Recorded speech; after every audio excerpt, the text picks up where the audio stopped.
I never expected my life to get weirder at 9 in the morning. Not in a calm, let's get coffee kind of way, but in a way that made me question all the tiny decisions that led me here. And yet, there I was, leaning against the doorway of the office, watching her. She was standing by the large floor-to-ceiling window, hands clasped behind her back, gazing out at the rainy street like she had all the time in the world. Her heels clicked softly against the polished wood as she turned, and for a second, the world seemed to pause. I couldn't tell if it was the way she carried herself, or the quiet weight of someone who had lived more years than you could count, but still moved through the room as if she owned it, and yet owed nothing to anyone. Mere boss ne Kaha. My phone buzzed with a reminder to call her, but I couldn't bring myself to move. She was looking at me now, not in a judging way, not exactly, but like she'd noticed I existed in the smallest, unnoticed corners of her world. And somehow, that was enough to make my palms sweat. I tried to focus on the task I'd come for. Paperwork, schedules, the usual mundane things. But she was a storm in the room. She leaned over my shoulder, pointing at a document, and I caught the faint scent of her perfume, something floral but grounded, like rain hitting pavement. I swallowed and nodded, pretending to read, though my eyes kept slipping to hers. Her expression flickered, half amusement, half something I couldn't name, and it made my chest tighten in a way I wasn't ready to analyze. "Are you always this distracted?" she asked, voice low, smooth, casual, but threaded with a tease I wasn't sure I deserved. I blinked. Did she know? Could she see it in my eyes? Sometimes," I muttered, catching a faint smile that didn't quite reach the edges of her eyes. She pulled back, a faint crease forming between her brows, and turned to her desk like nothing had happened. And just like that, the moment vanished, but it left a residue, like smoke curling around my thoughts. She had this way of moving that made ordinary gestures, pouring coffee, tucking her hair behind her ear, scanning papers, looked deliberate and effortless at once. I watched her adjust a stack of files, hands lingering over the edges for a moment longer than necessary, and I realized my heart was doing something ridiculous. Skipping, hammering, begging me to notice the way she existed in a room I'd never thought would matter to me. And then, the smallest act. She noticed I'd left my umbrella outside in the rain, and without a word, she grabbed it, shaking off the drops, and handed it to me. Our fingers brushed for the briefest instant, and I wanted to memorize that touch. The warmth, the faint tremor, the electric insistence that maybe, just maybe, the world wasn't supposed to be this still, this quiet, this full of unspoken currents. I left the office that morning soaked from the drizzle, umbrella forgotten in my hand, heart still stuck somewhere between guilt and fascination. Every detail of her lingered, the tilt of her chin, the precise way she exhaled when concentrating, the subtle, teasing light in her eyes. And I couldn't stop thinking about the look she gave me as I walked out, a look that said nothing but promised everything. I didn't know it then, but something had sparked. Something unspoken, fragile, impossible to name. And I already knew I would be chasing it long before I understood why. I didn't expect to see her again so soon. But life, apparently, has a sense of humor. The next morning, I found myself in the office again, clutching a stack of files she'd asked me to organize. The rain had stopped, leaving a faint, damp chill that clung to the windows and made the room smell faintly of wet cement and coffee. She was at her desk when I arrived, sleeves rolled up, hair tied loosely, glasses perched at the end of her nose. I thought for a second she looked smaller that way, softer somehow, as if the armor she wore around the office had slipped just enough to reveal the edges underneath. "Here," I said, offering the files. She didn't look up immediately. Her fingers hovered over a pen, then tapped it absent-mindedly against the desk. I noticed the slight tremor, just enough to make me pause, and the faint dark circles under her eyes, a detail no one else would notice, no one else would care about. "Thanks," she murmured, voice tight but polite. She stacked the papers slowly, deliberately. There was a pause, the kind of pause that makes ordinary sounds, shuffling paper, distant traffic, the hum of a copier, feel magnified, as if the room itself were holding its breath. I wanted to say something, anything, to break the tension. But I didn't. I was learning that with her, silence wasn't emptiness. It was charged. Dangerous, in a way I didn't know how to handle. You look tired, I said finally, almost muttering it. Not a question, not an observation meant to start a conversation. Just a small truth. Her eyes flicked up to me, sharp, assessing, and for a fraction of a second, I thought I'd overstepped. But then she exhaled slowly, shoulders dropping just slightly, and that was enough. She tucked a stray lock of hair behind her ear, avoided my gaze, and whispered, "It's been a long week." And there it was, vulnerability, tucked inside a sentence so ordinary it might have been overlooked by anyone else. I noticed her fingers twisting a paperclip between them, the faint tap of a ring against the desk, the way her shoulders tensed before releasing. Each micro-movement spoke volumes, though she tried to hide it all behind calm, measured motions. I stepped closer to help with the files, pretending it was casual. My hand brushed hers briefly, and I felt a spark, small, almost absurd, but unmistakable. She didn't pull away, not fully, but the tension in her posture told me she was aware, that she was guarding herself, keeping me at a distance, yet unable to ignore the smallest threads of connection stretching between us. And then she laughed, a low, soft sound, almost a sigh, when a file slipped from my hands and we bent down together to catch it. It was the kind of laugh that didn't erase the tension, didn't make the moment safe, it just made it more dangerous, more electric. I stepped back, letting her straighten, but I couldn't stop noticing the faint flush on her cheeks, the slight quiver in her hands as she rearranged the papers. I wanted to reach out again, to test the line she had drawn, but I didn't. Instead, I stood there, silent, feeling the pull of something forbidden and utterly irresistible. And as she finally returned to her work, eyes focused on a spreadsheet, I realized I was already thinking about her hands, her laugh, the tiny tremor in her fingers, and how every small, guarded detail made it impossible to look away. The rain returned that evening, hammering against the windows in a rhythm that made the office feel smaller, more intimate than it had any right to. I was there late, sorting invoices she had asked me to check, the hum of the overhead lights low, the shadows long across the floor. She was sitting across from me, leaning slightly forward, elbows on the desk, eyes tracing numbers and notes with a concentration that made her jaw line sharper, more vulnerable at the same time. I caught myself staring, not in a creepy way, I told myself, but noticing the small details, the curl of hair that had escaped her bun, the faint rise and fall of her chest, the way her fingers flexed against the pen, as if every motion required effort. My chest ached with a pull I couldn't name, a quiet longing that made each second with her heavier than it had to be. "Do you need a hand with that?" I asked, trying to sound casual, though my voice came out lower than intended. She glanced up, eyes meeting mine for longer than comfort allowed, then flicked away as if she hadn't noticed anything at all. "I've got it," she said softly, but there was something in the hesitation, the way her lips pressed together, that told me she didn't entirely believe her own words. We worked in silence, the kind of silence that is nearly impossible to ignore. At one point, our hands brushed as we reached for the same folder, and I froze, aware of the small electric jolt that ran through me. She didn't pull away, just paused, eyes darting to my face and then back to her work, and I realized we were both acutely aware of the space we were sharing. Too close, but not close enough. Then her phone buzzed on the desk. She glanced at it, stiffening. A text from an old friend, or maybe someone she'd rather forget. I didn't ask.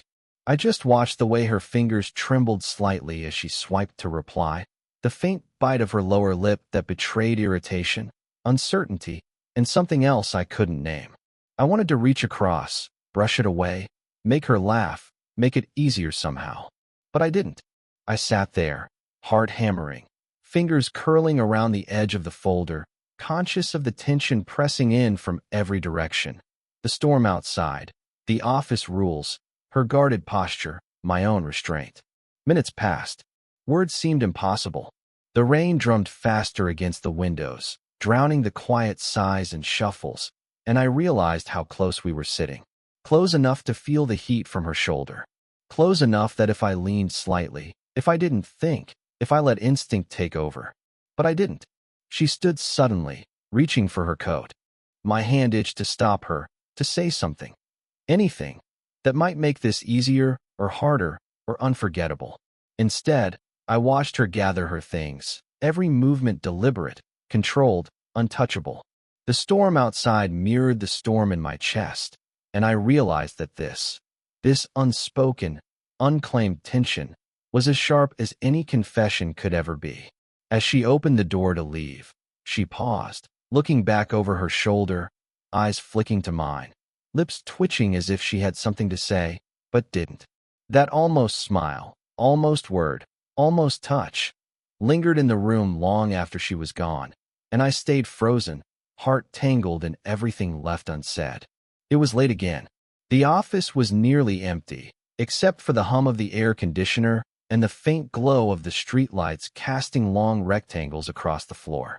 I had been stacking files for the better part of an hour, pretending that organization could somehow make sense of the chaos between us. She appeared at the doorway quietly, a shadow framed by dim light. I didn't turn immediately.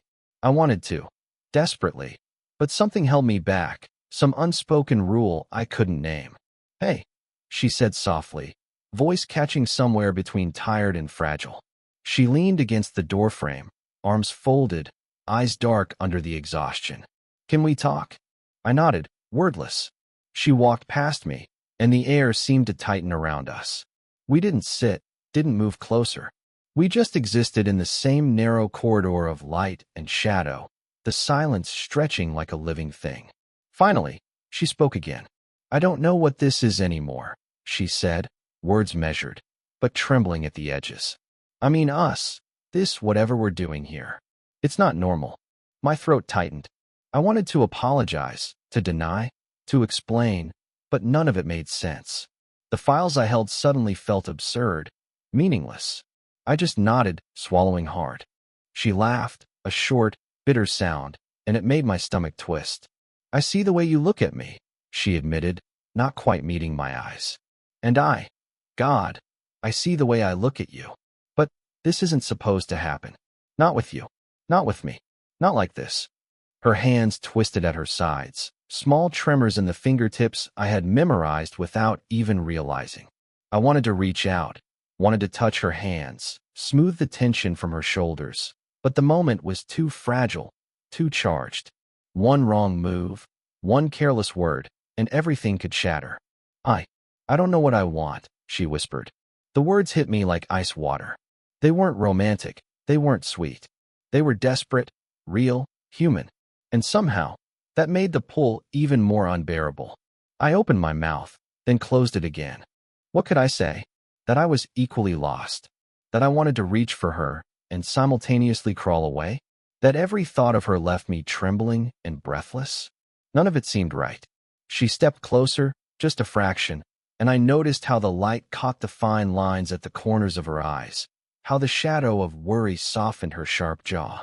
For a moment, our shoulders nearly touched. The space between us felt impossibly small, electric, impossible to ignore. And then she said it. Not a confession, not a challenge, not a tease, just a single, devastating line that left the air thick and unsteady. "Maybe we shouldn't exist in the same room anymore." She didn't wait for a response. She turned, walking toward the exit, coat slipping from her shoulder, hair catching the light like fire. I stood frozen, fingers clenched, heart pounding, every instinct screaming to follow and to stay, all at the same time. The silence she left behind wasn't empty. It was full of questions, tension, longing, confusion, and it followed me long after the door clicked shut. I wasn't expecting her to call me. Not after the last night. Not after the tension that had stretched itself into something almost unbearable. Yet there was her name lighting up my phone, small letters against the dark screen. "Can we meet?" she asked, voice low, almost careful, as if speaking too loudly would shatter the fragile air between us. I agreed. We ended up in the small cafe a few blocks from the office, the kind with warm yellow lights that made everything softer, quieter, more intimate without trying. She arrived first, sliding into the booth, jacket damp from the drizzle outside. Her eyes, always so composed in the office, looked heavier today, tired in a way that went beyond a long week. I didn't tell you everything, she said, stirring her coffee absently. The spoon clinked against the cup, a fragile punctuation to her words. About me. About why I am cautious. Why I keep everything at arm's length. I leaned forward, hesitant. I didn't need her to explain, but the raw honesty in her voice made me sit still and listen, because whatever she said next mattered. There was someone, she murmured, eyes focused somewhere on the table, maybe tracing old scars in the wood. A long time ago. Someone I let go, or maybe he let me go. Doesn't matter. But I've carried it with me, and it's why I can't just fall into things. Her fingers traced the rim of her cup, a slow, deliberate gesture, as if holding on to something tangible could keep the memories from spilling out completely. I wanted to say something comforting, but words felt clumsy, heavy, so I just listened. I noticed how her shoulders rose slightly when she exhaled, the tiny crease at the corner of her mouth that appeared when she tried not to cry, the way her voice faltered ever so slightly when she admitted the truth. Sometimes I think about what it would be like if things had been different, she continued, voice barely above a whisper. If I hadn't lost him. If I hadn't been too proud, too stubborn, too afraid. The room was quiet except for the soft hum of the refrigerator and the occasional clatter of a dish. I reached across the table without thinking, resting my hand near hers. Not touching, just near, a silent acknowledgement that I was here, that I wasn't going anywhere. She glanced down, fingers brushing against mine almost by accident, and I saw a flicker in her eyes, surprise, hesitation, relief, all tangled together. And then she looked up, meeting my gaze fully for the first time since we sat down. There was no playfulness, no teasing, just honesty, raw and unguarded. Thank you, she whispered, for noticing, for not turning away. I didn't know what to say. My heart was loud, my chest tight, every instinct shouting to close the distance. But I stayed still, letting the silence stretch, letting her words sink in. And then she smiled just slightly, a small curve of lips, fragile, hesitant, but enough.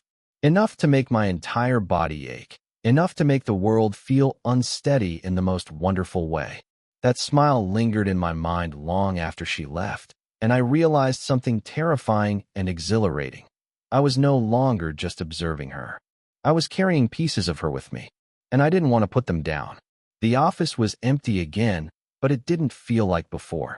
Not tense, not charged in that sharp, unbearable way. It was quieter, softer, as if the walls themselves had exhaled. She was at her desk, sorting papers with her usual precision, but there was a calm in her movements today, a subtle rhythm that spoke of trust one hadn't earned yet. I stayed near the doorway for a moment, watching her.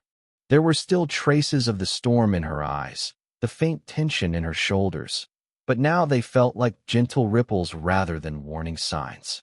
And I realized, maybe for the first time, that I didn't want the tension to break. I wanted to be here, in the stillness, in the quiet gravity of her presence. She looked up, eyes meeting mine across the room. No teasing this time. No careful distance. Just recognition. I took a step closer, and the gap between us didn't feel like danger anymore. It felt inevitable. You stayed late again, she said, voice low, almost conversational, but threaded with something warmer. I shrugged, letting the words hang between us without explanation. She laughed softly, and I noticed the way her shoulders relaxed, how the faint crease at the corner of her mouth deepened. You always do, she said, a statement, not a question. Even when I tell you not to. I didn't answer. I didn't need to. Instead, I sat across from her, a small distance, just enough to reach if necessary. We worked in silence for a few moments, our movements parallel, like two halves of a conversation neither of us could speak aloud. Then, almost unconsciously, our hands brushed. Not dramatic, not rehearsed. A fingertip against a fingertip, a small acknowledgement that we had been orbiting each other for months. She didn't pull away. I didn't move closer. We just let it linger, and in that tiny, delicate connection, the entire unspoken truth settled into the space between us. I, I think I understand now, she whispered, eyes dropping to the table. Not about love, not exactly, but about the gravity of what had been building, about the inevitability of proximity, about the quiet permission we'd given each other just by existing in the same room. I nodded, and for a moment, words were useless. Just the soft brush of her hand against mine, the shared breath, the subtle exhale that made the tension release without force. We didn't need declarations. There was no dramatic confession, no fireworks, just the simple, steady acknowledgement that we belonged here, together in a way that had grown slowly, painfully, beautifully over time.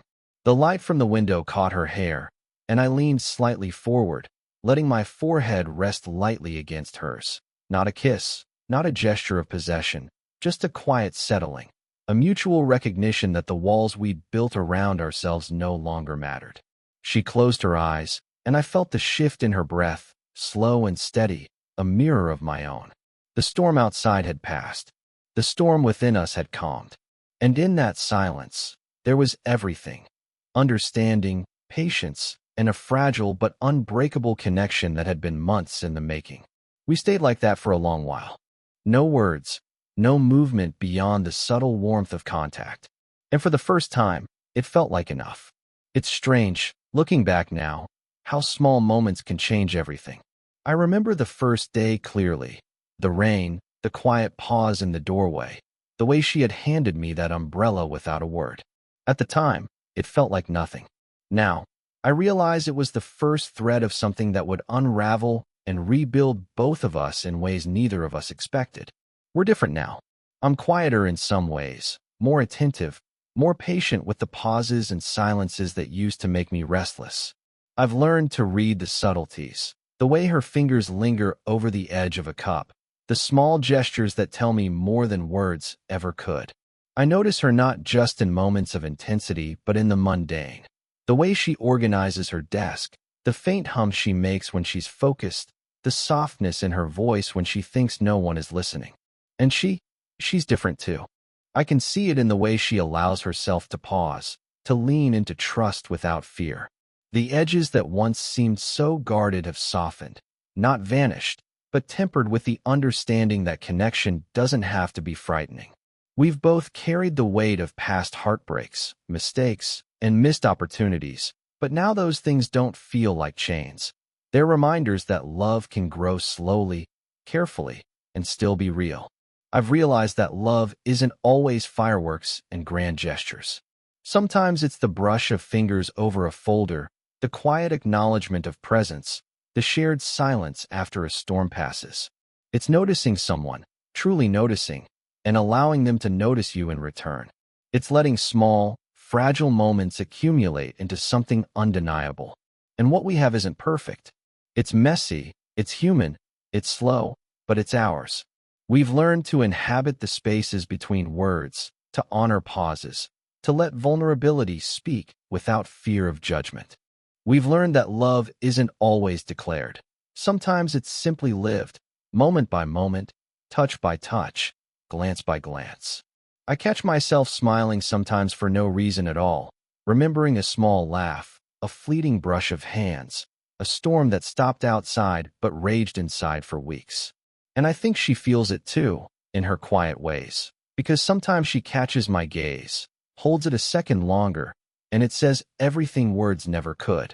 Looking back, I realize the greatest part of this story isn't the tension, or the hesitation, or even the nearly missed opportunities. It's the patience we gave each other, the permission to be flawed, hesitant, afraid, and still somehow present. The acknowledgement that connection doesn't need to be rushed, it needs to be understood.